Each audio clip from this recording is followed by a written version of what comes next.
and welcome to Arena Clash Week 2 of the Winter Tournament. My name is Jake Hitbrain Matthews. I am joined by Celtic Tiger Brennan, and we are back at it once again, and we'll be bringing you our second week of action here, starting out with the Claymores taking on the Humber Hunters, I believe. Yeah, cool. He had us got visual prepared. reminders here. Don't worry.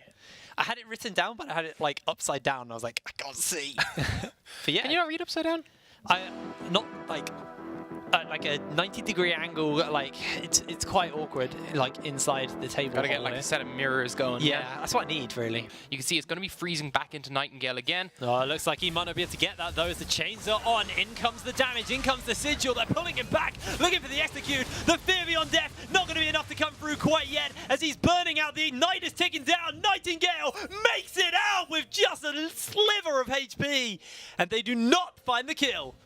Yeah, getting a fair amount of damage down onto his turret. I don't know if they're going to be able to get it on this wave as it dies out. But in comes a Blanc. Versatile has found him out, starting on a ward. Not paying too much attention. He throws out the paranoia, jumps in. The shields are coming through. The Grey Health is on the redemption. Look at the hill, multiple members up. And in comes Versatile. Down he goes as Teriyakio takes him down. Hefty takes a hefty chunk of damage as it's a double kill onto the LeBlanc. We're not done here yet, though. Zolt is running away, getting pulled out. The fear beyond death suppresses and pulls him back. Zolt has slain him down, and Holt is the one to get him. And Claymore's comp finally comes online. Yeah, they're going to lose this tower for sure, and they might lose more. Fear beyond death finds the kill. He pulls one back and one the three. He's looking for the double. He's looking for the triple. Charlie pops the spell shield. Not enough to keep him alive, but Patsy spits him out, and he finds himself a kill in return. Nightingale can do nothing but get licked and thrown around as it's a double kill onto the Tarm Kench as the inhibitor falls. Claymores come up massive. 3 inhibitors down at 25 minutes, and it looks like this is going to be clean and simple by the Claymores, taking one turret already. Now they're going to look for a couple of glory kills as Zolt is going to be taken away by Daisy, zoned off the objective. The Nexus is going to be the focus, and at 26 minutes, we see the Claymores take game 1.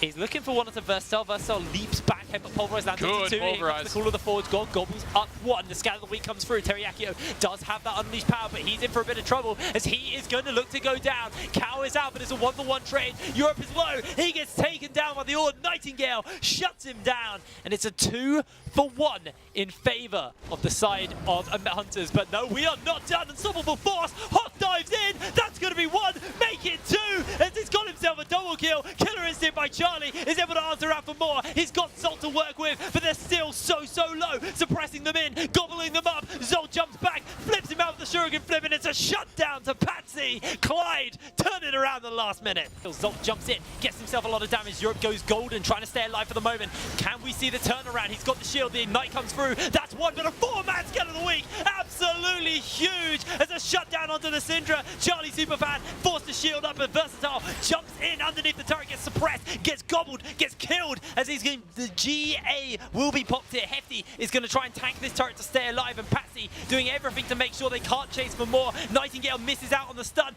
Versatile is so low, but he's not going down yet. Patsy continues to be the most fed member on this team as they're jumping in. Then Gobble comes through onto Syndra, tries to get the orb down. It's the full ace as Hunters use the last of the Baron to crack the base. All ults available for both sides. The poke, though, heavily in favor. Off jumps into the back line. Zolt jumps onto the back, trying to get himself a kill on Teriyakio. Goes golden along with Teriyakio. They flash out. In comes Zolt, gets himself the turnaround. Europe trying to get the damage through. Does find himself 1 in return. It's a 1-for-1 so far, but Ewan is low. He flashes out, stays alive. Versatile trying to get a kill onto the Sivir. Can't quite find it yet. He's going to force the res. He's coming alive, but Versatile still has his GA. Patsy's down. Europe falls down. And Hunters, they're looking to force this to go to game 3. Not the engage we were looking for the side of the Claymores, but the Hunters, with a fantastic turnaround in this game, have pulled it back from a 7k deficit as Hefty will be going down here to Ewan. He's trying to get himself the Versatile GA pop, but the turrets are going to be the focus. Teriyakio's up in 3 seconds. Nexus could be the focus. GA gets popped. Charlie Superfan, he's getting his attack speed slowed. The orbs are coming through. The Nexus stays alive. Versatile can't do it. And oh my god! What the hell was that?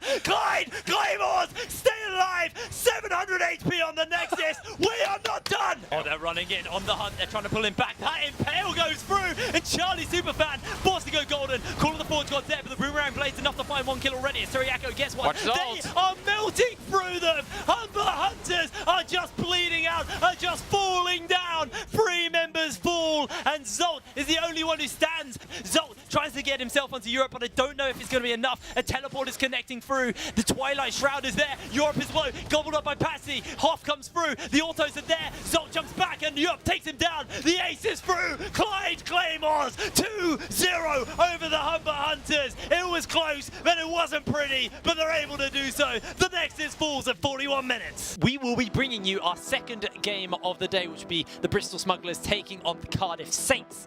How are we feeling about this game? I mean, if it's anything like the last game. It'll be entertaining for sure.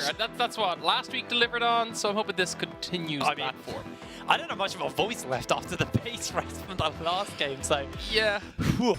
Unfortunate ultimate does not connect onto Wolf. That's going to be a knock-up. A 3-man taunt comes out from Sobonex. A big turnaround. This could be the moment. They've already got 1 of the feast, though. It's 2 going down as Hinamori is on a killing spree. Idenium is trying to chase for more. Hinamori falls down as 1 Ewan gets himself 1, gets himself 2. But Brian Cox is here to teach you about space. As Idenium says, this is my space. As he jumps forward, it's a quadra kill for 1 Ewan as the red buff burns through. And the turnaround for the Cardiff Saints is here. How did that even happen? So the fight options are still there.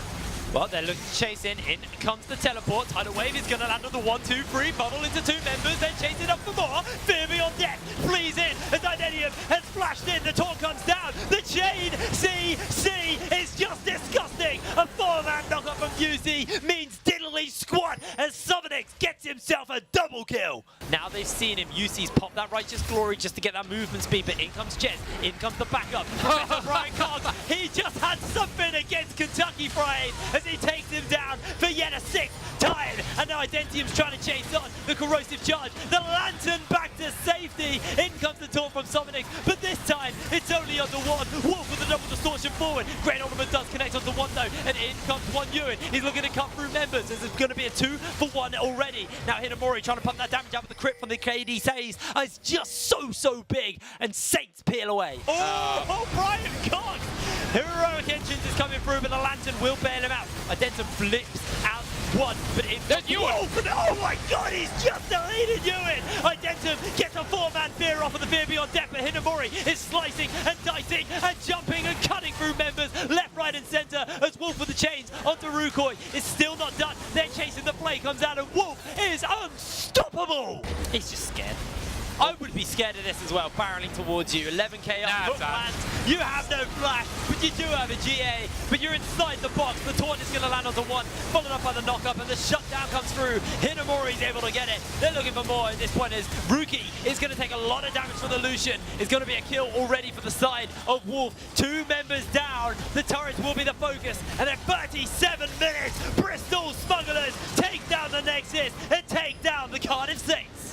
Well, we will be going through into game 2 between the Bristol Smugglers and the Cardiff Saints. This is a best of 3. It's not Dunzo, but the Cardiff Saints, you know, they have to come back from that. They need to mentally reset and get ready into game 2. Can they bring it back? Yeah, I mean, feels hard. Feels a little weird calling it at 10 minutes ago. And yeah, I think Smugglers have done this, but with a 4k gold lead at 10 minutes, 2 turrets to 0, and Identium looking to go down, but Kentucky Fried throws out the hook and goes way too wide, but a 2-man play back delivers the kill as Kentucky Fried gets himself 1. In comes Sobonex, gets himself the root. This will be the shutdown of Hinamori, as it's going to be 1 onto 1 Ewan. It might not be over quite yet then. Ches jumps back as he stands together. Flay comes through to both. Glacial Fish up in the mid-place. 1 Ewan gets himself 1 kill already. Spamming that mastery emotes for the moment, but a 2-man, make it 3-man knockup. Hinamori's channeling out the cutting. UC's low. UC flashes out. He gets ripped down as UC. Ewan finds himself yet another kill. Now they're throwing 1 onto Hinamori. Kentucky Fried trying to come through. Hands the hook. Here comes Ewan once again. Gets himself a double kill. 3 kills over the ADC. And Saints find themselves everything.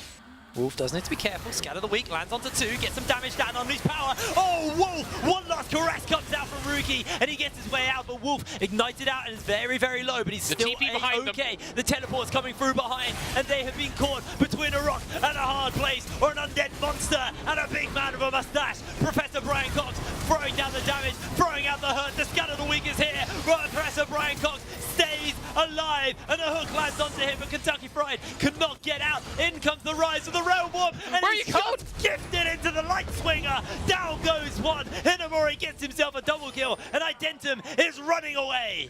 Brian Cox just clearing out the Scuttle Crab, joining the rest of the team. Scatter the Wings in, and Sovereign is just liquefied out.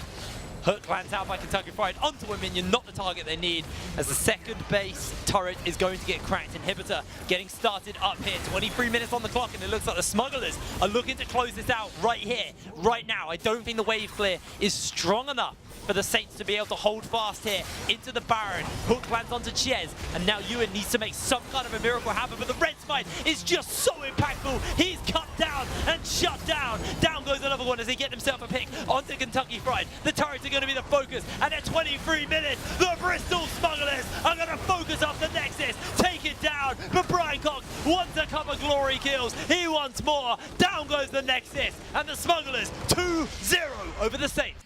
Bristol Smugglers looking very, very strong, and this is why they're a team who've consistently been in that top 4 spot here at the Arena Clash. So once again, coming back into this season looking very, very strong. But that will just about do it here for League of Legends. If you enjoyed this, make sure you tune in next week, same time, same place.